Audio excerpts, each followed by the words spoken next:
नमस्ते दोस्तों, आज हम लोग डिस्कस करेंगे क्लास 10 के बच्चे कैसे लास्ट मोमेंट में अपना प्रिपरेशन जारी रख सकते हैं। क्लास 10 में आप पढ़ रहे हैं तो आपको एनसीईआरटी के अलावा अभी कुछ बुक्स नहीं देखने ज़रूरत है। और उसमें क्लास 10th में भी अगर आप अभी जैसे आपको अच्छा खासा टाइम मिल रहा है, एग्जाम्स के बीच में 3 दिन 4 दिन का गैप है, तो इसमें भी आप अच्छा अपना रिवीजन कर सकते हैं। इससे अगर कोई टॉपर बच्चा भी, उसके लिए भी बेस्ट है कि वो अपने जितने भी एनसीईआरटी के बुक्स हैं, सारे फॉर्मूलाज हो, चाहे जो भी चल रहा है उसको अच्छे से सॉल्व करें। एनसीईआरटी में आप जितने फॉर्मूलाज है, खास करके आपका मेन मीडियम मोड वाले जितने हैं, वहाँ से क्वेश्चंस आने ही आने हैं। तो वो बहुत सिंपल टॉपिक है, आपको जस्ट फॉर्मूला याद करना है। तो आप अपने फॉर्मूलाज को अच्छे से लिख लें और 1-2 क्वेश्चन रैंडमली पिक करके उसको सॉल्व कर लें। और अगर उसके बाद आपका हर एक टॉपिक जितना भी आता है, उस टॉपिक से आप जो सबसे ईजीएस्ट क्वेश्चन हैं उनको पहले सॉल्व कर लिए। अगर वो बन जाता है तो well and good and enough. और अगर वो नहीं बनते हैं तो आप उसको फिर इसके अलावा और आप एग्जाम्पल्स को सॉल्व कीजिए। अगर एग्जाम्पल भी नहीं बनता है तो आप प्रीवियस ईयर के जितने भी सैम्पल पेपर के क्वेश्चन हैं उसको कम से कम प्रैक्टिस कर लें।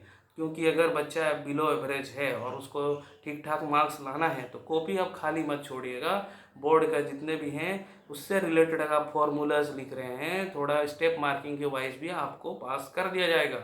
और बाकी जैसे आपका साइंस का बात करते हैं तो साइंस में आपको केमिस्ट्री फिजिक्स के जितने फॉर्मूलाज हैं उसको सबसे पहले याद करना है। और बायो में खास करके आपको लिखना है, लिख लिख के प्रैक्टिस करना है। क्योंकि बायो में जो होता है, हम लोग का आंसर पता होता है, फिर हम लोग उसको 3-4 लाइन्स में उसको हम लोग नहीं लिख पाते हैं। तो इसीलिए हमको उसमें प्रैक्टिस करना है। कम से कम सारे क्वेश्चंस नहीं हो रहे हैं तो हर एक चैप्टर से आप 3-4 क्वेश्चन जो है, जो लगता है कि आपको ठीक है, उसको भी कम से कम प्रैक्टिस कीजिए। जैसे बोला जाता है कि something is better than nothing. तो आप कुछ नहीं करने से अच्छा है कि आप जितने आपके काबिलियत है, जैसे कि आप लोग को ज़्यादा बैठने का पेशेंस नहीं बन रहा है तो आप कम समय में बैठ करके ही कुछ क्वेश्चंस कर लीजिए। सेम गोज़ विद दी आपका जियोग्राफी, हिस्ट्री, पॉलिटिकल साइंस और आपका इकोनॉमिक्स। इसमें भी आपको इकोनॉमिक्स तो कुछ उसमें ज़्यादा कुछ है नहीं, बट बच्चों को थोड़ा डिफिकल्ट लगता है क्योंकि वहाँ पर टॉपिक्स थोड़े अनसुने से होते हैं।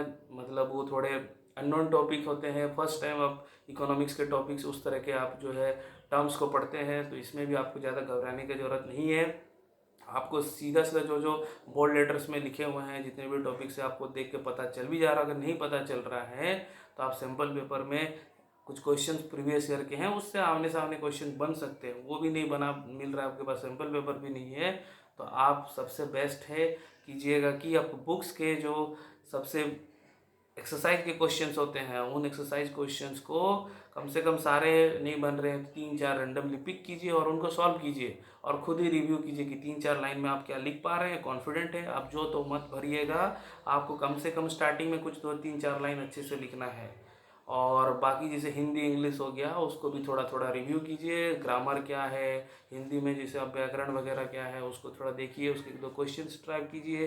बुक के भी एक्सरसाइज की क्वेश्चंस भी लिखने का थोड़ा आपका क्रिएटिविटी होना चाहिए। बाकी बच्चों से आप कैसे थोड़ा अलग लिख रहे हैं या फिर कुछ इन्फॉर्मेटिव डाल रहे हैं वो भी इम्पोर्टेंट करता है। सिर्फ लिखने से नहीं होगा, कागज़ भरने से नहीं होगा, हमको उसमें कुछ इन्फॉर्मेटिव चीज़ें भरना पड़ेगा, तो इसका ध्यान रखना पड़ेगा। और इंग्लिश में भी जो है आप जितना लंबा मत खींचिए। जब आप आंसर लिख रहे हैं तो थोड़ा प्रिसाइजली लिखिए और टू दी पॉइंट लिखिए। और थोड़ा 1-2 बार लिखने के बाद थोड़ा सा क्वेश्चन को रिविजिट करके रीरीड भी कर लीजिए। देखिए कि आपका जो आंसर है आपको भी समझ आ रहा है कि नहीं आ रहा। अगर आपको समझ नहीं आ रहा तो आपकी जो एग्जामिनर है, जो कॉपी जो करेक्शन करेंगे, उनको कैसे समझ में आएगा। तो इन सारे कुछ बातों का ध्यान रखिए।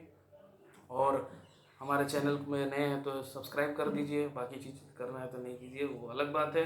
नमस्कार, all the best for your exams. और कॉन्फिडेंट रहिए जितना हो सके 3-4 दिन। और भी बीच बीच में एग्ज़ाम के बीच में गैप है तो उसमें भी आप थोड़ा मेहनत कीजिए।